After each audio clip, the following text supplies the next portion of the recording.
Today we talk about the menstrual cycle. I'm Dr. Mark Amols, and this is Taco Bout Fertility Tuesday.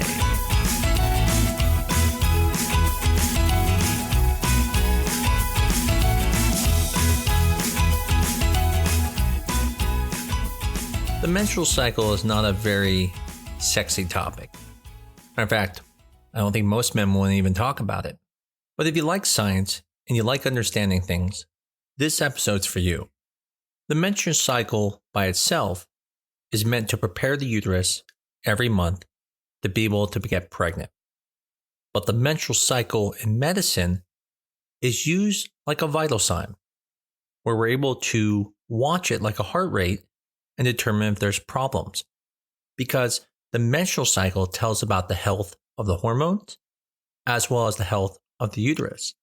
The menstrual cycle is broken up into approximately 3 phases: the follicular phase, the luteal phase, and menstruation. Now, the follicular phase is essentially where the follicles grow to be able to be ovulated. After ovulation, we call it the luteal phase. And then menstruation is obviously when someone has their menses. Now, what's really unique about the menstrual cycle is it's very regular. And the reason why it's regular is because of the luteal phase. The luteal phase is where, after you ovulate, the sac remaining makes progesterone, and it keeps making progesterone for about 12 to 14 days. And then, if not pregnant, it dies. And then what happens is progesterone levels drop and you get a period. But that luteal phase is pretty exact, which means when cycles are not regular, it's the follicular phase that is changing. For example, if the luteal phase is 14 days and the woman has a follicular phase of 10 days, her cycle will be 24 days between menses. If she has a 14-day follicular phase, it will be 28 days. And if she has a 20-day follicular phase, she's going to have a 34-day cycle. Now, having cycles at different lengths are normal. But what's not normal is for 1 month to be 14, next month be 20, next month be 34, and jumping all around. And that's because most people, the follicular phase stays the same overall. It can change over time, but it shouldn't be changing month to month, especially not in a short period of time. So what this tells you is that if you have a predictable cycle, let's say it's 28 days or 33 days, whatever it is, and it's the same every month, then you know things are working normal because you have the normal regularity of your period. But if your period is 33 days 1 month, the next month 24 days, something is wrong because we know that luteal portion is always going to stay 14 days. So it means the follicular phase is changing, and that's not normal. It's normal once in a while to have a long period or a short one because you maybe have a cyst or something like that. But overall, it's going to have regularity. So let's dig a little deeper. Before you ever get your menses, your ovaries are already there with follicles ready to grow. They haven't grown yet. What happens is the pituitary gland in the brain starts releasing follicle stimulating hormone, known as FSH. And that will start making the follicles on the ovaries start to grow. Now, every month, multiple follicles will grow. But at first, when the FSH is coming out, it's because the estrogen levels are low. See, the brain's not trying to make eggs. It's looking for estrogen. And what makes the estrogen are the follicles, which have the eggs in them. So before the first menses, the estrogen levels are low when you're prepubescent. And then they start to rise because your body starts to make FSH and eventually starts to make some of those follicles grow. As those follicles rise, multiple follicles are growing. But eventually what happens is because those follicles are making estrogen, that estrogen goes back to the brain and says, hey, I'm making estrogen. The brain says, well, I don't need to make so much. So it starts lowering the FSH levels. By lowering the levels, all those follicles can't keep growing because there's not enough hormone to make them all grow. So what happens is the multiple follicles start to regress and one lead follicle starts to grow. And eventually that lead follicle gets to the point where it becomes what we call gonadotropin independent, meaning even if it doesn't have FSH, it can keep growing. But all the smaller ones, those will fall out because they are not gonadotropin independent. they need more FSH to grow. This is why humans make singular follicular recruitment versus things like cats and other animals. And when you do things like IUIs and IVF and your doctor gives you more hormones, what they're doing is they're forcing more of those gonadotropin-dependent follicles to grow and keeps giving the hormones, so that way you get multiple follicular recruitment. So this feedback loop is what allows you to only release 1 egg per month. But the other thing the estrogen is doing is at the same time not just making the feedback loop work, but it's also providing the lining of the uterus to build up. Because the first time before you have a menses, your lining is thin. But now the lining starts to build up because the estrogen causes the receptors on the uterine lining to build tissue. And that tissue thickens and thickens up, and eventually then you ovulate. Now, when you ovulate, your body then makes progesterone, and that's because the sac that releases the egg becomes a cyst called a corpus luteal cyst. And that corpus luteum is what makes progesterone. It's the only time your body makes progesterone. Matter of fact, you'll hear people say, oh, I don't have enough progesterone in my body, and so my naturopathic doctor put me on progesterone. That is not true. You are not supposed to have high progesterone levels during the follicular phase of your cycle.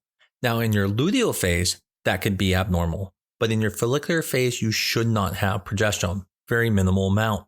Once the progesterone starts being made, what happens is that also feedback on the pituitary gland to suppress the hormones, because it says, hey, I have a follicle and I'm making a progesterone now. So now the pituitary gland releases LH, which stands for luteinizing hormone. And that is what keeps the corpus luteum to make progesterone. The progesterone then goes to the lining of the uterus and organizes the endometrium, helps it with blood supply to be ready now to accept an embryo. Now, on that first menses, you're not having intercourse. So what happens is you don't get pregnant because there's no sperm around to fertilize with the egg. And so that corpus luteum goes to 14 days and then it dies, undergo a process called atresia. The progesterone levels then drop very low. And now the estrogen levels, the progesterone levels have both dropped. And that causes the lining of the uterus to now shed because the progesterone was supporting it at that thick volume. But now that's gone, it will shed and go back to its thinnest point. At this moment, it's progesterone dominant, but it's dropping now. And then both the estrogen and progesterone levels will be very low. At that point, it's back to the start. Now the pituitary goes, hey, my progesterone's low, my estrogen level's low. I need to do something. I need to make some more estrogen. And it does that by releasing now FSH again to cause those follicles to grow and start the entire cycle again. So what about the situation where there is sperm? Well, when there's sperm there, sperm will then fertilize the egg. And then when that embryo implants into the endometrial tissue in the uterus, the cells will start invading into the tissue. And eventually there's these cells called syncytiotrophoblast cells. What those cells will do is they will start making a hormone called HCG. HCG looks very similar to LH, luteinizing hormone. And what it will do is it will rescue the corpus luteum from undergoing atresia. Instead of disappearing, it will keep making progesterone to support the pregnancy.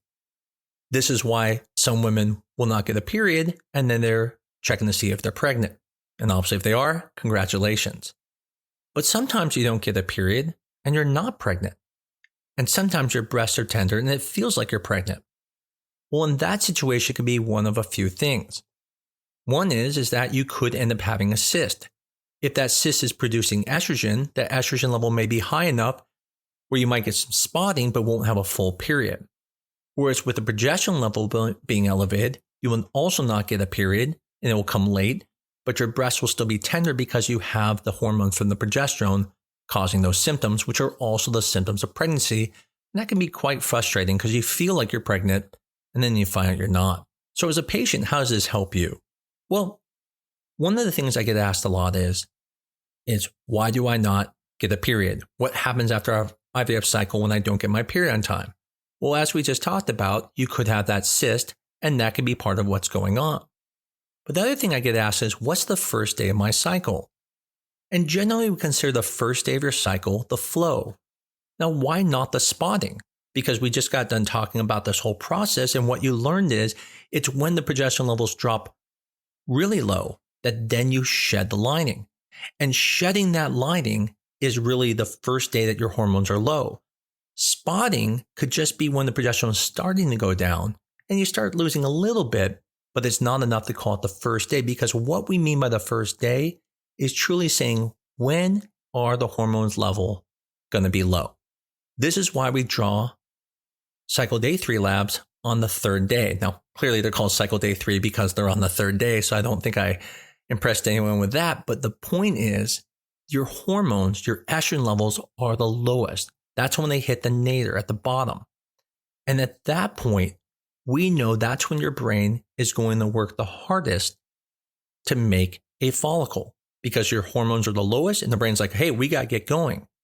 And this is when we test for things like what your egg quality is, because the FSH level is going to be inversely related to the quality of your eggs. If that FSH level is very high, then we know things aren't working that well. Your brain had to work too hard to try to make eggs again.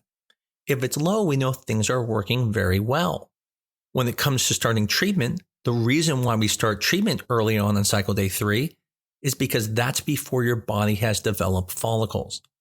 If you start treatment, let's say on day 7, your body has already developed a follicle.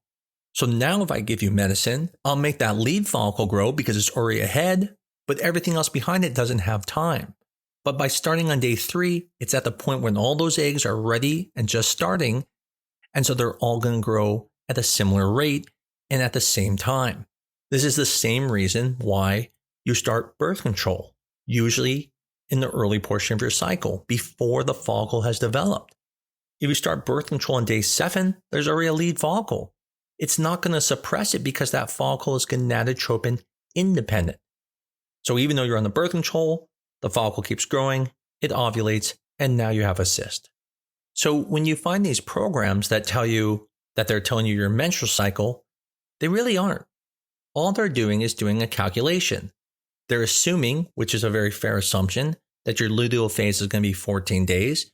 So it takes how many days there is between 2 periods and subtracts 14 days and says that's when you're ovulating, because that is the part that's consistent. Whereas the follicular portion is not consistent. That can change. So if you have a regular cycle every month and it's always on the same time, then those apps work very well.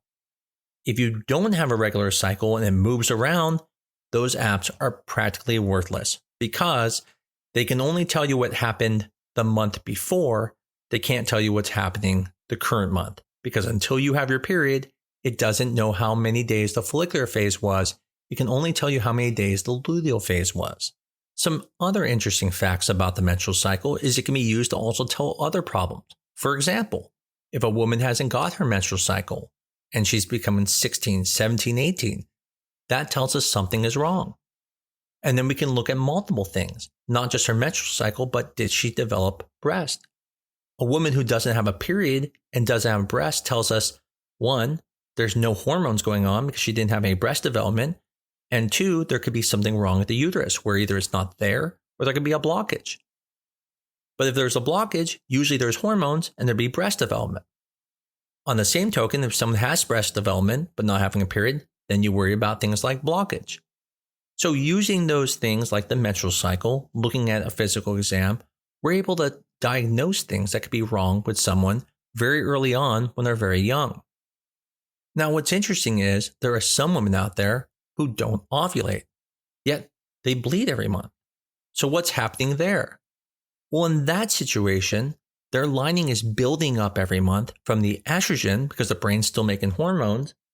But instead of ovulating and making progesterone and having a withdrawal bleed, basically the tissue is building up, it's not being supported, and it's just shedding out through bleeding. Think of it like Jenga. Eventually it gets so high, it starts falling down, and that's what you're seeing, but it never sheds to get thin. Whereas when you take, let's say, a medicine called Provera or Prometrium, and you're not ovulating, then that's going to increase the progesterone levels for 10 to 14 days, and then you stop it, and you actually get thinning of the lining because it sheds the entire lining. That is very similar to a real period, but technically it's not a menstrual cycle because it didn't have ovulation.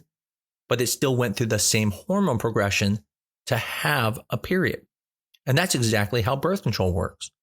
Birth control gives you both estrogen and progesterone. And then at near the end of the month, you take sugar pills that have no progesterone or estrogen in them. And that causes the lining to shed. Now, the reason the menstrual cycle ends up being perfectly timed is because you have a certain amount of days you're on it and you stop it, and that's the same every month. So I hear patients come to me all the time and say, well, my period was perfectly normal when I was on birth control. Well, that's because it wasn't a period. You might have bled like a period. It might have felt like a period. But at the end of the day, that was just a withdrawal bleed created by the birth control. And only when you ovulate do you actually go through the hormonal changes that lead to a natural menses. But in the end, does it matter? Well, it depends what the goal is. If you're trying to get pregnant, yes, it matters if you're not having a natural menstrual cycle every month. But if your goal is just to shed your lining because you don't want to get, let's say, a cancer of the endometrium, or you're ready to start IVF treatment and get on birth controls, or even just getting ready for whatever reason, maybe you don't want to have a period, being on birth control to manipulate it is perfectly fine. And you're able to do what you need to do. But like I said, that isn't a true menses. And that's why it's important, because if you're someone who's not on birth control and not having regular cycles, there's a problem. You can't feel that things are fine because they're normal when you're on a birth control, because that's being manipulated. Just like taking Provera or Prometrium, that's manipulating your body to have a period. So when the doctor says they're going to induce a period, they're not saying they're going to make your body go through the natural process of having a period. They're saying they're going to give you a drug to make it feel like you're having a period, and they're still getting the same consequence, which is shedding your lining, but they technically did not make you go through a natural menses. The last part about this is, how does the menstrual cycle then help in fertility treatments? Well, we talked about a few of them. We talked about when to start treatment. We got to start it when it's early. And starting it late can cause problems. So for example, when you're doing IUIs, and let's say you keep getting one follicle each time, you want to start the medicine early before the follicles have developed. So you need to give injections early on. Some people will call that front loading. But if your problem is you make plenty of follicles, but you don't want them all to grow, you then backload it because now you want to capture it when the other follicles disappear, and then you just make a few grow. So depending on the problem, if you don't recruit enough, you do it early. If you recruit plenty, then you start it later so you don't make too many grow. When it comes to starting for IVF and we start things like birth control, we start in the beginning of the cycle before you develop a follicle. Sometimes we even start treatment in the middle of the cycle, in the luteal phase, before your body has developed a follicle, such as what we call mid-luteal estrogen start. There are some clinics that even start in the luteal phase. And basically that's like saying, your body can't cause any follicles to grow because it's already in the phase where it's not growing. It's in the progesterone phase. And so that is one way to do it. A luteal phase start. You start the stimulation in that luteal phase, and then your body can't develop things like early recruitment or issues like that. I tend to start medicines in the luteal phase for the same reason. So using that menstrual cycle, it gives us lots of ability to start treatment and ways to do treatment. Hopefully this was helpful. Hopefully it wasn't too boring. But the menstrual cycle is a really important thing. It really is the lifeline to women. It tells us how things are going. And most important, it helps us help you get pregnant. And so, when you go for your initial visit, this is something the doctor is going to talk a lot about. They're not obsessed with menstrual cycles. It's just that helps us understand what's going wrong. And then we can use that menstrual cycle to be able to help you get pregnant. As always, if you like this podcast, please tell your friends about us. Give us a 5-star review on your favorite medium. But as always, as I say, please come back for more. I'm always going to be here the following week. And I'll see you next week on Taco Bout Fertility Tuesday.